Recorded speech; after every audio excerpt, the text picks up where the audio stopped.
Welcome to Heart Over Gold, the channel where love, kindness, and humanity shine brighter than any fortune. In today's story, Kelly Patrick, a primary school teacher in Guadalajara, lived a simple life with her widowed mother, focused on her students and modest routines. Her world changed when Jack Harper, heir to a powerful financial empire, crossed her path at a charity event. Despite the vast differences in their worlds, a quiet love blossomed between them. However, Jack's family expectations and fear kept him from fully committing to Kelly. When Kelly discovered she was pregnant with his child, Jack's rejection shattered her heart. After raising their triplet daughters alone in Puebla, Kelly found strength in her children, living a life full of love despite hardship. Meanwhile, Jack, consumed by guilt, sought redemption. Over time, he began to prove his sincerity to Kelly, hoping for a chance at forgiveness. Their journey is one of love, regret, and the long road to redemption, with Jack striving to rebuild the family he once abandoned. Don't forget to like, subscribe, and share your thoughts in the comments, and keep up with our latest stories. On a blistering March morning in Guadalajara, Kelly Patrick, a 26-year-old primary school teacher, went about her day as usual. The day was familiar, filled with the usual sounds of chalk on a blackboard and the lively chatter of her students. Kelly wasn't someone with grand dreams, but rather simple, sincere hopes. She lived with her widowed mother, and between grading assignments and household duties, personal time was a rare luxury. Her past relationships had been short-lived, forgotten letters now tucked away in a drawer. That day, an unexpected invitation from a colleague to a charity event disrupted her routine. Kelly wasn't sure what to expect, just that there would be music, children, and perhaps some food. She chose her best dress, a soft light blue fabric, and pinned a flower to her hair, a gift from a student just the day before. It was under the colorful canopy of a blooming flamboyant tree that Kelly locked eyes with Jack Harper, heir to the powerful Harper conglomerate. Jack had attended the event out of a sense of duty, but something about Kelly's gentle smile stopped him in his tracks. She didn't know who he was, and that intrigued him. Kelly treated him like any other volunteer, asking him to help carry boxes of toys. He agreed without hesitation, relishing the feeling of being just another person in the crowd. By chance, they found themselves seated together during lunch. Their conversation flowed easily, touching on topics like children, classic literature, and the importance of education. Nothing about wealth, status, or family legacies. It was simply two souls connecting. In the days that followed, Jack couldn't shake thoughts of Kelly. He was used to women being interested in him for his family name, not for who he was. Kelly, however, had captivated him. Wanting to know more, Jack quietly began funding improvements for her school. Without her knowledge, he arranged for the walls to be painted, new teaching materials purchased, all as a silent, anonymous gift. 2 weeks later, their paths crossed again at another foundation event. This time, Jack made sure to invite her for coffee. Kelly hesitated. She sensed there was something unusual about him, his scent, his intense gaze, his demeanor. But she couldn't resist. They sat together for hours, talking about their lives, the simplicity of everyday moments, and what it meant to love without the pressures of status. What started as coffee turned into walks in the park, then secret dinners always away from the public eye. They shared quiet moments, walking hand in hand through city streets without the luxury of private security. Kelly showed Jack how to enjoy the simplicity of life, while Jack introduced her to a world beyond her imagination, always treating her with kindness and respect. But Jack had a secret. He never told Kelly about his family's expectations. His father, Alistair Harper, was a controlling figure who would never accept a relationship outside their elite social circle. His mother, though kinder, carried the same quiet pride. Jack tried to lead a double life, hiding his feelings for Kelly as though their love was something forbidden. One evening, as they strolled by Lake Chapala, he whispered to her, "If only it were easier, I'd introduce you to the world without fear." Kelly smiled, but her heart ached. She knew he belonged to a world where women like her were not meant to fit in. Yet she surrendered to the love, not out of naivety, but because for the first time she felt that this love was real. Their relationship, however, had to be hidden from the world.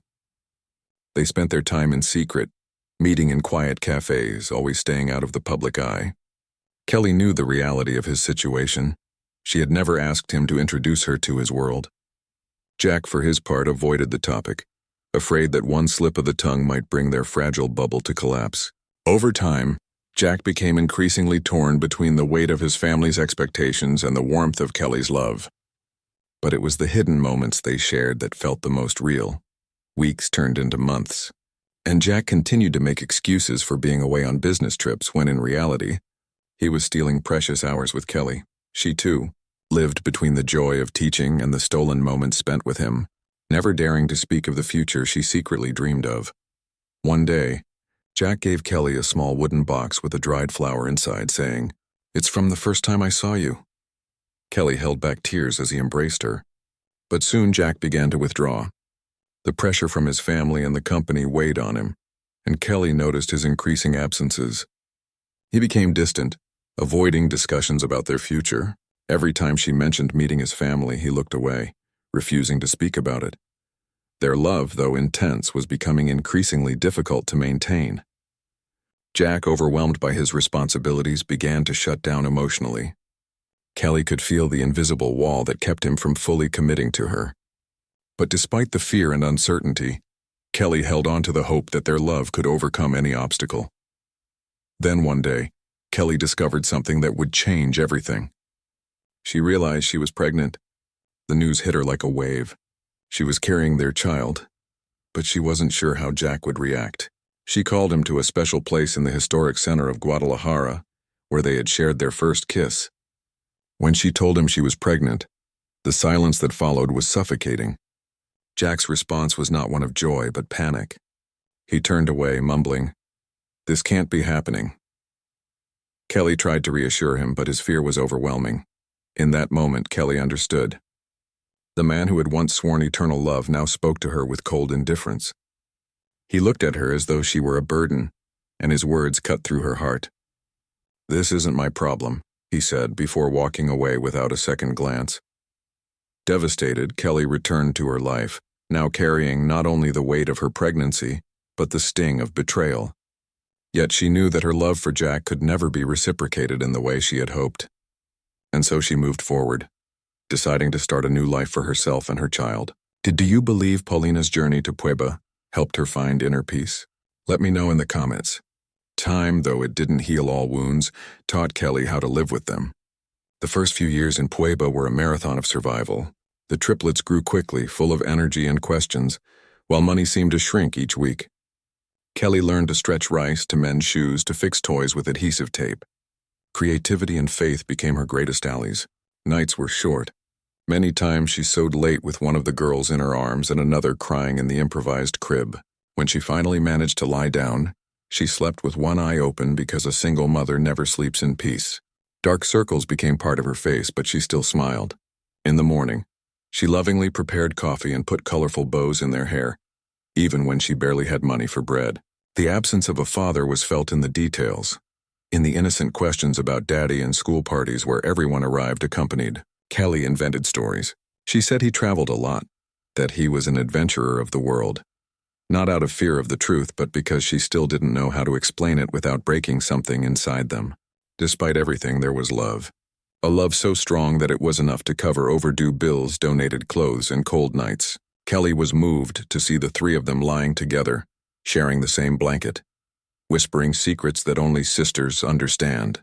That was wealth, the kind not measured in numbers. Sometimes on the most difficult days, she allowed herself to cry in the bathroom, with the shower water disguising her sobs. At certain moments, she doubted her strength. She thought, "Am I doing this right? Can I handle all this?" But a simple, "I love you, Mommy," from one of the girls was enough to remind her that yes, she could. She proudly refused help, not out of vanity, but because she felt that if she allowed herself to depend on anyone, she might crumble. And Kelly couldn't fall. She had 3 hearts beating for her, 3 pairs of eyes that saw her as a superhero. At school, she became respected. Always willing, always professional, always with a smile. Even on days when her inner world was just rubble, mothers admired her. Students adored her, but no one imagined the hurricane she faced when the bell rang. Valerie, Rose, and Lucy, now almost 4 years old, began to show a touching sensitivity. They noticed when their mother was sad, even when she pretended well. Valerie drew pictures to cheer her up. Rose brought her flowers from the school garden. Lucy, with her irreverence, elicited laughs that Kelly didn't even know she still had. And that's how, without knowing how, Kelly got through the hardest years. Not because she had help, but because she had purpose. And in every laugh of her daughters, she found the strength to continue. But she didn't know that fate, silent and stubborn, was about to reopen a wound she thought had already healed. In Puebla, it was hard to walk down a street without hearing a story about the Patrick triplets. The three girls, though physically identical, had completely different souls, and each in her own way seemed to carry a spark of magic that infected anyone who passed by them. Valerie, the bravest, was like a ray of energy. She ran, climbed trees, defended her sisters like a lioness, and had a strong character that reminded Kelly of someone she preferred not to mention. Her eyes shone with a rare determination for a child of barely 5. Rose, on the other hand, was quiet, sensitive, and deeply observant. She liked to sit by the window, watch people pass by, and ask questions about the why of things. Once she asked her mom, "Why do some children not have a mom?" Kelly hugged her tightly, feeling the weight of that innocence laden with empathy. Lucy, the youngest by a few minutes, was a whirlwind of charm. She talked to everyone, made faces, imitated teachers, and elicited laughter even from the grumpiest neighbors. She had a natural gift for turning any tense situation into light comedy, as if her soul knew that the world was already tough enough not to take it too seriously. In the market, everyone knew the three. Vendors set aside fruit for them. Neighbors left bills with homemade candies, and even the postman smiled when he saw the drawings they left in the mailbox. They were, without knowing it, little ambassadors of joy in that simple neighborhood. Kelly watched all this with tear-filled eyes, not from sadness, but from gratitude. She knew she couldn't offer them expensive toys, trips, or fashionable clothes, but she also knew that her daughters were growing up with something much more valuable: love, empathy, and dignity. The sisters had a secret code of communication, a kind of private language made of glances, whistles, and small gestures. Once at school, when Valerie fell and scraped her knee, Rose and Lucy ran to her even before the teacher could react. It was as if one felt the pain of the other. During town festivals, the girls were always invited to go on stage for children's performances. They sang, danced, and charmed with the same naturalness with which they called their mother, our queen, when Kelly finished braiding their hair. And even on difficult days when the refrigerator was almost empty or when Kelly came home exhausted from work, the girls knew what to do. A group hug, a drawing full of hearts, or an unexpected phrase like, "You're the best mom in the whole wide world," were more effective than any medicine. Kelly, looking at them, often wondered, how could they have come from the same man who turned his back on me? But she immediately corrected the thought. They came from me, and with that everything was explained. As the girls grow, what do you think they'll learn from their mother's strength? Tell me your predictions. Jack Harper had become a serious, calculating, and above all solitary man. Almost 5 years had passed since he abandoned Kelly in that plaza in Guadalajara. Since then, he had fully immersed himself in the family businesses, taking over the financial empire with a coldness that mirrored his father's. But something nodded at him from within, a silent guilt, an absence that no victory could fill. The crisis hit like a storm. One of his main companies, a construction firm with stalled projects in southern Mexico, threatened to declare bankruptcy. The partners demanded his personal presence. Against his will, he had towed us in from the glass tower in Mexico City and traveled the forgotten roads that crossed the country's interior. It was a Monday afternoon when he arrived in Puebla for a meeting with the Secretary of Public Works. As the meeting was postponed, he decided to walk through the city center, something he hadn't done in years. He wore dark glasses, an impeccable suit, but no escort. He just wanted to think, to breathe, to escape. Perhaps from himself, walking through a small tree-lined plaza, his eyes paused at a familiar sound, the laughter of little girls. 3 little ones played in a fountain, laughing loudly, running barefoot on the grass. For an instant, Jack smiled. That faint, almost forgotten smile from before ever. Everything fell apart. But as he got a little closer, something inside him froze. The 3 girls were identical. So identical they seemed like mirrors of each other. Light brown hair, almond eyes, and something impossible to deny. The same distinctive jawline he saw every day in the mirror. Jack stopped, his heart pounding. It was like standing before a fragmented reflection. A strange sensation ran down his spine. The girls laughed, shouting names at each other. "Valerie, wait for me." "Rose, careful." "Lucy, come here." Jack, stunned, murmured those names softly. It was then that he saw her. A woman in the shade of a tree watched the girls with tenderness.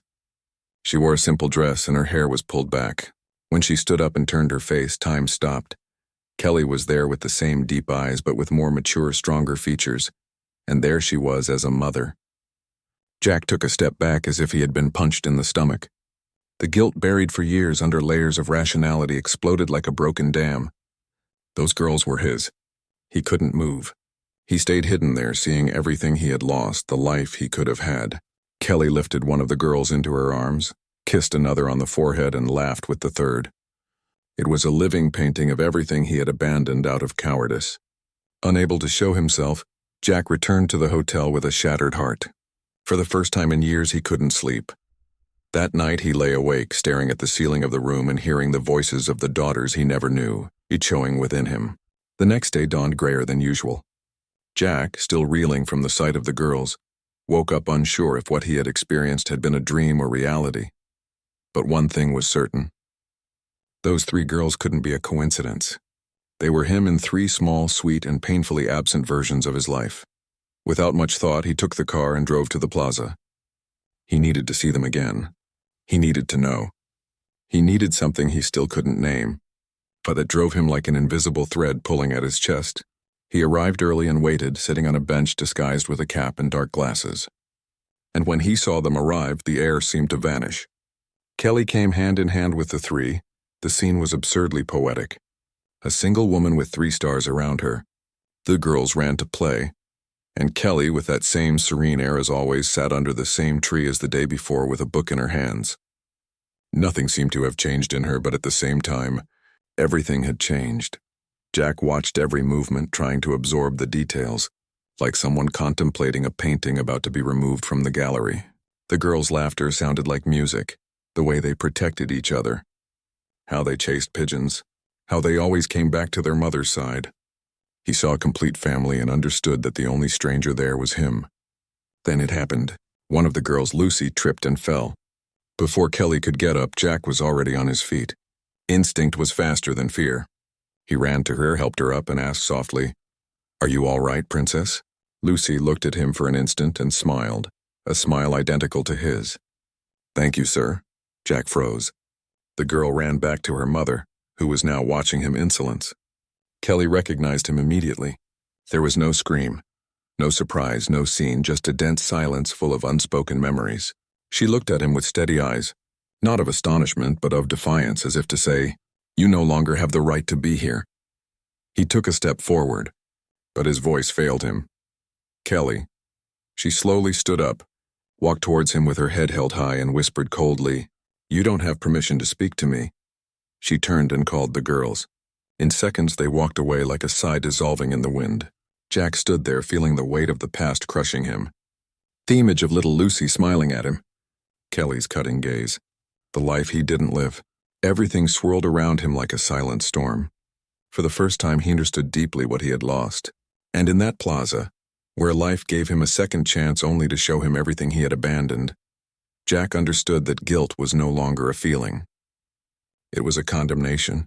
Do you think Kelly was too harsh with Jack, or was her reaction justified after all these years? Comment below. Kelly knew that day would come, though she never knew how or when.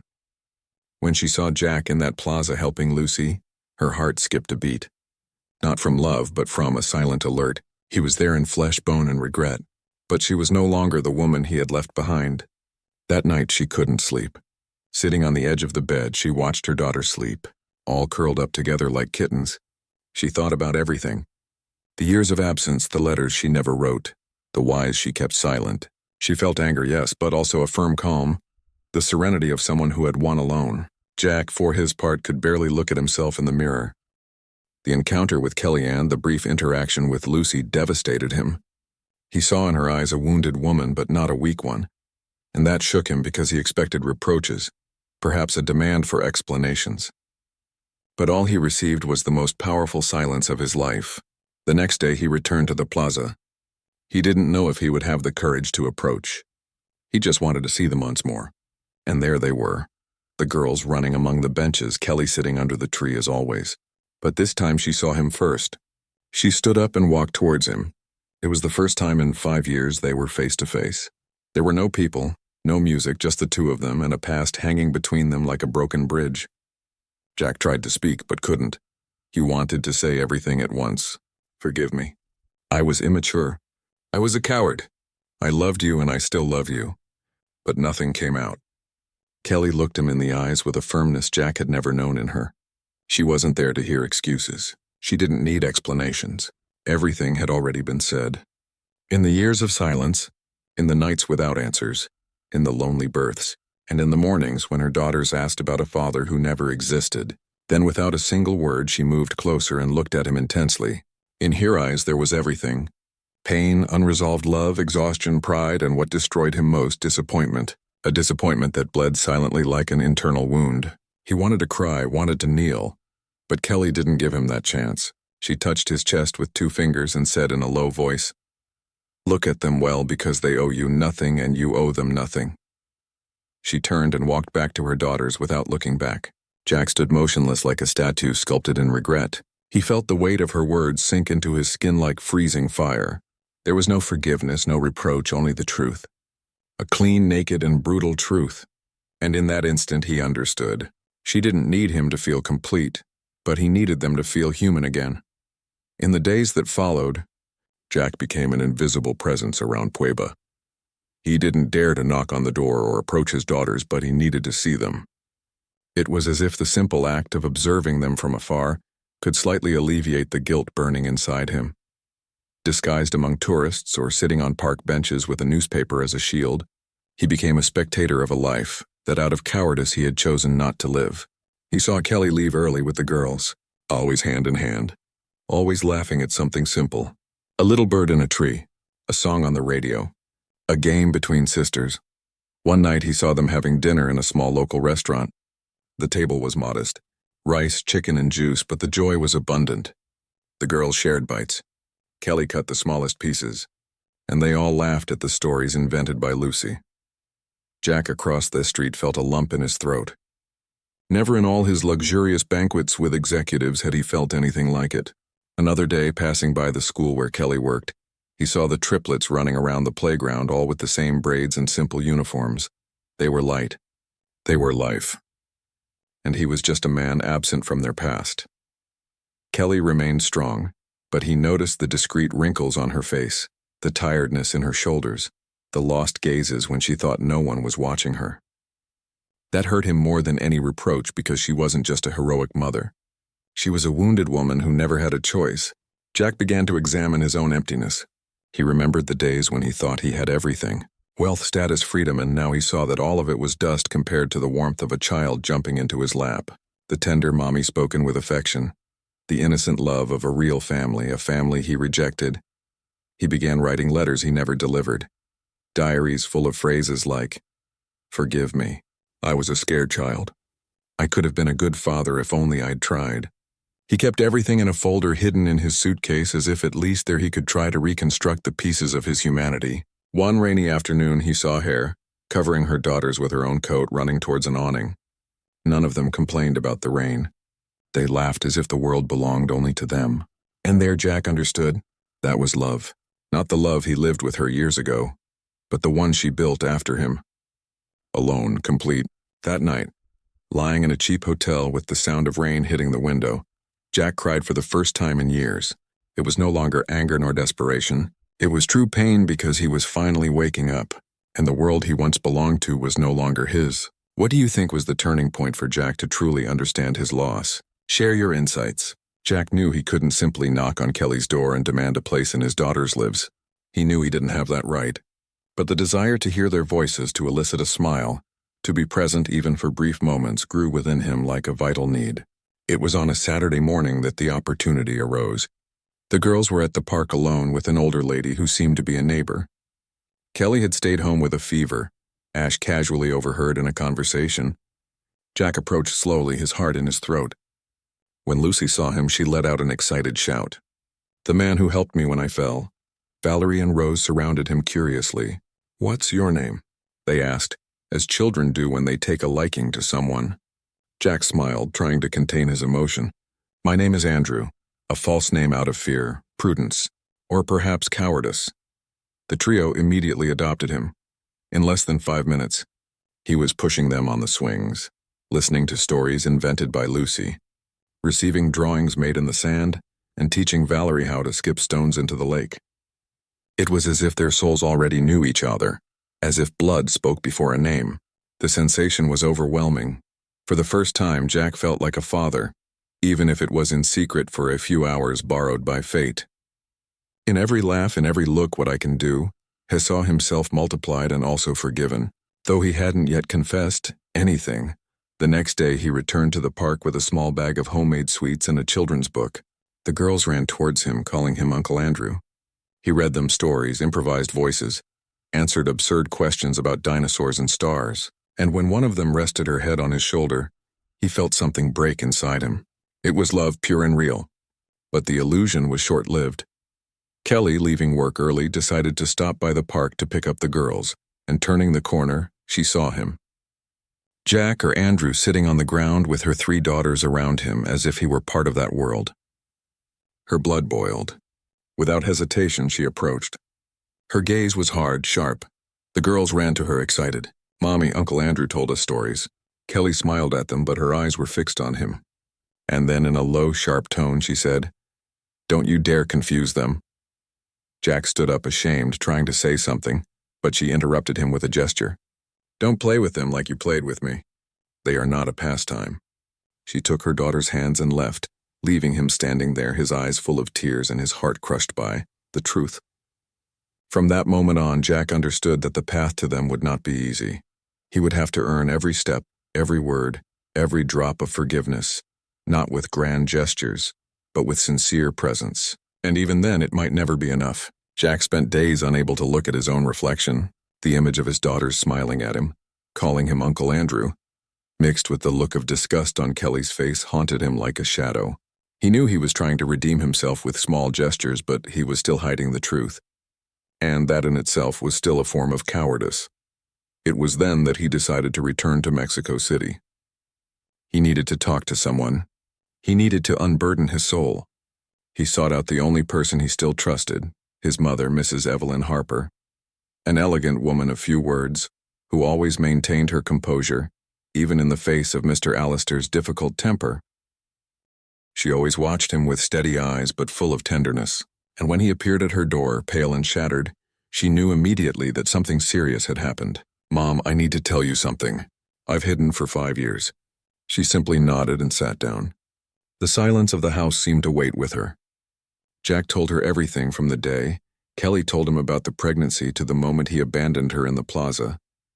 He spoke about the selfish choice to turn his back, about the years of silence, about the reunion in Puebla. He told her about the triplets, about how wonderful they were, about how life made them shine despite his absence. Mrs. Evelyn listened without interrupting, but her eyes, once serene, began to harden. When he finished, she stood up, crossed her arms, and delivered a phrase that hit him directly in the chest. "Your father taught you to be strong, Jack, but not to be cruel." Jack tried to justify himself, to say he was young, that he was under pressure, but she wouldn't hear excuses. True strength lies in staying, in facing the consequences. You left like a scared child and left a woman alone with 3 lives in her arms. He, accustomed to running companies and silencing advice, felt small. His mother's voice was calm, but laden with a silent, deep, and most painful disappointment. "And now what do you plan to do?" she asked. "I don't know. I just want to make amends. I don't know if I deserve forgiveness, but I need to fight for them." Mrs. Evelyn approached. She touched his face with her firm hands. "Then fight with dignity, not with disguises or lies. Tell them who you are, because if they forgive you, it will be because you deserved it." That night Jack didn't sleep. But for the first time, it wasn't out of remorse, but out of a decision. He would stop hiding. He would stop running. From now on, he would face the truth no matter who it hurt.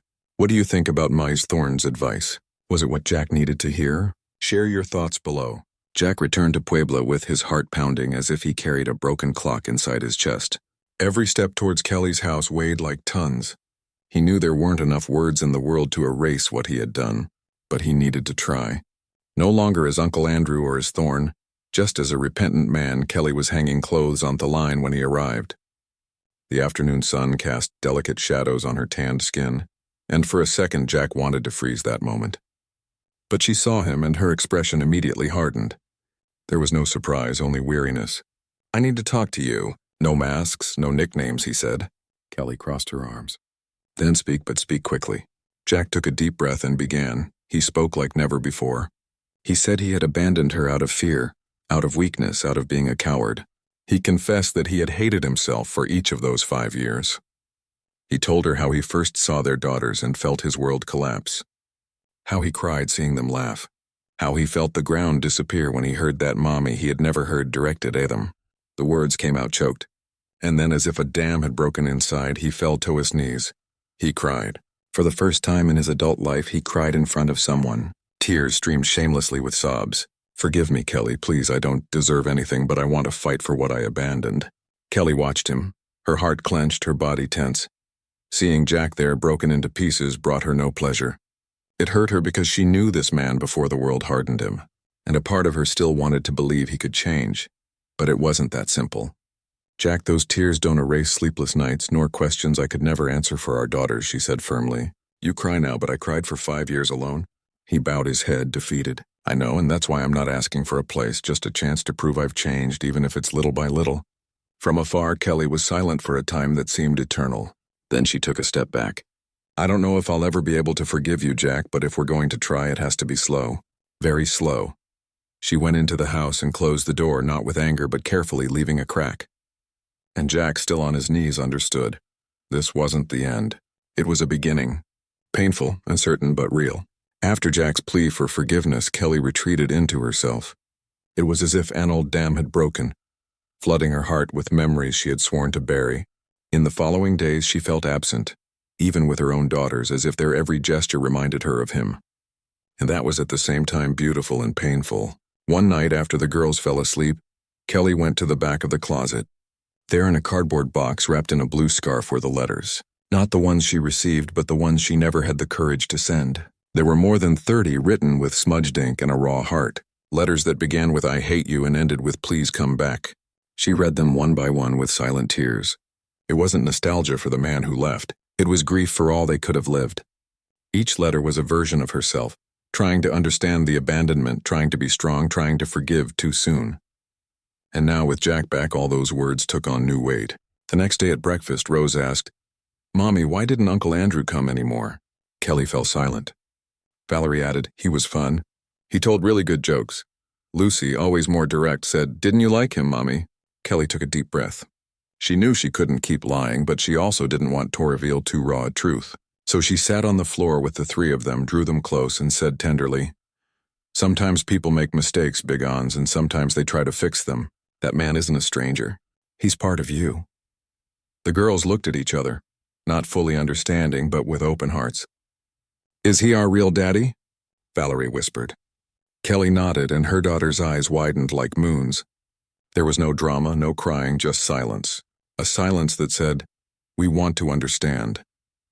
Later, alone in her room, Kelly looked in the mirror. She was no longer the young woman in love who believed in promises. She was a mother. She was a warrior, but she was also a woman. And deep down, a part of her wanted to believe that the repentant man was sincere, not out of need, but because she felt that denying that love could become another form of imprisonment. The doubt wasn't just about forgiving. It was about allowing herself to love again without betraying her own pain. Kelly knew that forgiveness is an act of courage, and she had been brave for too long. But perhaps now it was time to be generous too, with him, with herself, with the story that could still be written. That night, before falling asleep, she opened her diary and wrote something she had never dared to put into words before. "If I ever love again, I want to do it with my eyes open and my soul at peace." What do you think Kelly means by "if I ever love again"? I want to do it with my eyes open and my soul at peace. Comment below. It was on a cold Thursday dawn when Kelly realized something wasn't right. Rose, always quiet and observant, had a fever, pale skin and dull eyes. She tried to bring her fever down with cold compresses and home remedies, but nothing worked. When the girl began to delude, saying she saw stars falling from the ceiling, Kelly rushed to the hospital. In pediatric emergency, everything happened very quickly. The doctor diagnosed an acute infection and ordered urgent tests. The situation was delicate. Rose urgently needed a blood transfusion. Kelly, desperate, immediately offered, but her blood type was not compatible. She called friends, neighbors, anyone. No one was O-negative. It was then that Jack appeared. Every day he discreetly asked the neighbors about the girls. Upon learning what was happening, he rushed to the hospital. When the receptionist asked if he was family, he hesitated for a second and told the truth. "I am the father." The doctor, pressed for time, simply nodded. Jack had the tests done and it was confirmed he was compatible. They took him to the donation room, and during the long minutes that his blood flowed to save the daughter he had never been able to hold, Jack cried insolence. Not from fear, but from redemption, Rose survived. The next day, though still weak, she opened her eyes and whispered, "Where's Uncle Andrew?" Kelly smiled sadly, taking her hand. "He's here, but he's not your uncle." And with a lump in her throat, she told the three of them the truth. Valerie remained silent. Lucy made a surprised face. Rose just blinked slowly. "So he's our real daddy?" Kelly nodded, her eyes full of tears. She didn't know how they would react, but the girls with their pure hearts only asked to see him. Jack entered the room and was greeted by 3 pairs of curious and excited eyes. He knelt beside the bed and whispered, "My name is Jack, and I'm the silliest man in the world for having missed 5 years of you." The girls said nothing. They just moved closer and hugged him at the same time, as if they had been waiting for him forever. Kelly, watching from afar, felt an earthquake inside. It was beautiful. It was moving, but it was also confusing. This changed everything. That night, sitting alone on the hospital terrace, Kelly felt torn between the fear of being hurt again and the hope of seeing her daughters grow up with a real father. For the first time, she didn't know what to do. She was facing the biggest dilemma of her life. And then, as if the universe wanted to tell her something, she saw Jack leave the hospital with swollen eyes but a serene face. He looked at her with humility, without promises, without haste, just with presence. And perhaps that was the first step. The days following Rose's recovery were different. Kelly noticed a new kind of presence in Jack. He didn't force anything, didn't demand space, didn't ask for answers. He was simply there. He brought fruit, helped with simple tasks, told stories to the girls, and most importantly, he listened attentively, patiently. It was a Sunday afternoon when he appeared with an invitation. "I want to take you all somewhere just for a walk. No pressure." Kelly hesitated, but seeing her daughters jumping with excitement, something inside her relaxed. Perhaps it was time to see how far he was willing to go, not with words, but with actions. Their destination was a blooming field on the outskirts of Puebla, a hidden, silent place where the sound of the wind and the scent of lavender mingled. Jack prepared a simple picnic with fruits, juices, and the girls' favorite sandwiches, which he discovered by discreetly asking Kelly's neighbor. The triplets ran freely among the flowers while Kelly and Jack watched them from afar. The silence between them was no longer uncomfortable. It was laden with memories, yes, but there was also a contained tenderness, a respect that grew with each simple gesture. "Did you do all this for them?" Kelly asked, eating a piece of mango for them and for you. "Because despite everything, I never stopped loving you." She looked away, trying to hide the lump in her throat. It wasn't easy. Forgiving isn't forgetting. But there was something there she couldn't deny. He had changed. Less arrogant, more present, more human. The hours passed like soft clouds. Lucy lay on Jack's lap. Valerie fell asleep in her mother's arms, and Rose drew hearts in the sand with a stick. It was as if time asked to stop there to immortalize that instant of peace. When the sun began to set, Kelly moved away a little. She sat on a stone and looked at the horizon. Jack went to her but said nothing. He just stood there by her side, letting the silence speak. And then she whispered, "I hated you for a long time, but seeing you with them reminds me of the man I fell in love with." He didn't respond. He just took her hand delicately, like someone holding something fragile and valuable. Kelly didn't pull away. And in that touch, without sound, without grand promises, something new was born. A new beginning, a hope. And when the girls ran towards them with flowers in their hands and smiles on their faces, Kelly understood. Perhaps true love doesn't die.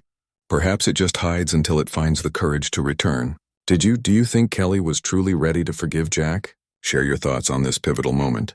The triplets' 8th birthday was approaching, and Kelly, as always, planned something simple. A homemade cake, colorful balloons, and cheerful music in the patio. There wasn't much money, but there was plenty of love.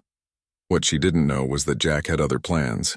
And this time, with the silent help of Miss Evelyn Harper, he was preparing something none of them would ever forget.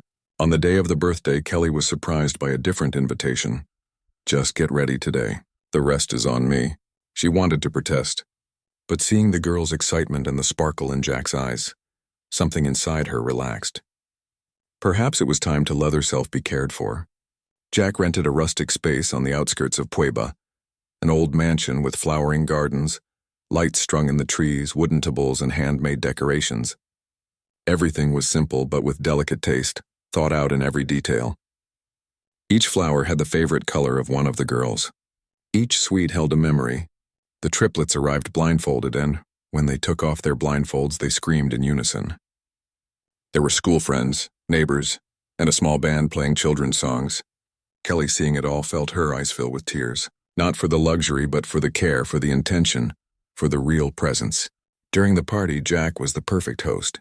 He played with the girls, served food, took photos, and at all times looked at Kelly with that gaze of a man who knows how much he failed and how much he wants to do it right now. When the sun began to set, the band played a soft melody. Jack asked for everyone's attention. With a trembling voice, he said, "5 years ago, I let go of the greatest gift life gave me. Today, if you allow me, I want to make a promise I should have made a long time ago." The people fell silent. Kelly, confused, felt her heart pound. It was then that Jack took a small blue velvet box from his pocket. He opened it in front of everyone and revealed an old but carefully preserved ring. "I bought this ring before you told me you were pregnant.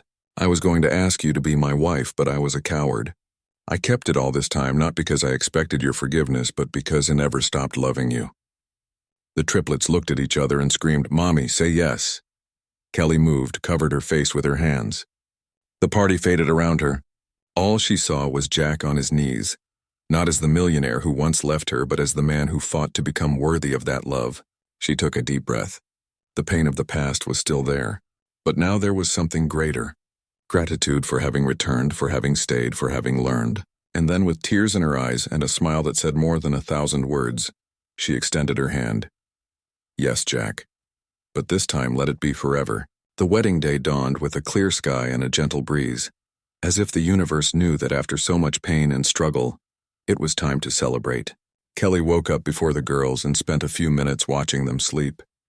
The three, with their hair spread over the pillow, looked like dreams turned into people. She smiled and she cried with joy. The place Jack chose could be neither. The park where everything began again. The same place where he first saw the triplets, where Kelly confronted him with her gaze, where the silence between them said everything. Now flowers adorned the trees, candles hung in small jars, and the wooden benches were decorated with colorful ribbons made by the girls themselves. Kelly walked towards the simple altar, arm in arm with Valerie, Rose, and Lucy, her little bridesmaids. She wore a modest white dress but made with love by a neighboring seamstress. She didn't need luxury. She was beauty itself, strong, serene, complete. Jack waited for her, standing, his eyes full of tears. He wore the same suit from the girl's 5th birthday party. The same contained smile, the same gaze, but now without fear. Behind him, Mrs. Evelyn watched with emotion. The old matriarch now saw them, and she had always dreamed her son would become. When Kelly reached the altar, Jack took her hand delicately. The justice of the peace began the ceremony, but everything around seemed to fade. Only the two of them existed, their gazes fixed, their hands firm, their hearts saying yes long before the words did. And then, before any vow, Kelly spoke. "There are loves that don't die, Jack, they just hide behind pain. I hated you, yes, but I also waited for you, even if I didn't know I was waiting for you." She paused, took a deep breath, and with tears in her eyes, completed. "I forgive you. Not once, not twice. I would forgive you 1,000 times if at the end of it all it was you who came back." Jack, now openly weeping, responded with a trembling voice. "And I would come back 1,000 times more just to see you say you forgive me." The kiss was soft like a new beginning. The daughters applauded, laughing. The guests smiled with moist eyes. The past finally rested, and the future was born there, hand in hand with the love that survived everything. That afternoon, as they danced to the rhythm of a solitary guitar under the golden light of sunset, Kelly rested her head on Jack's shoulder and whispered, "Now we are 5 and nothing else matters." What an incredible journey of forgiveness and redemption,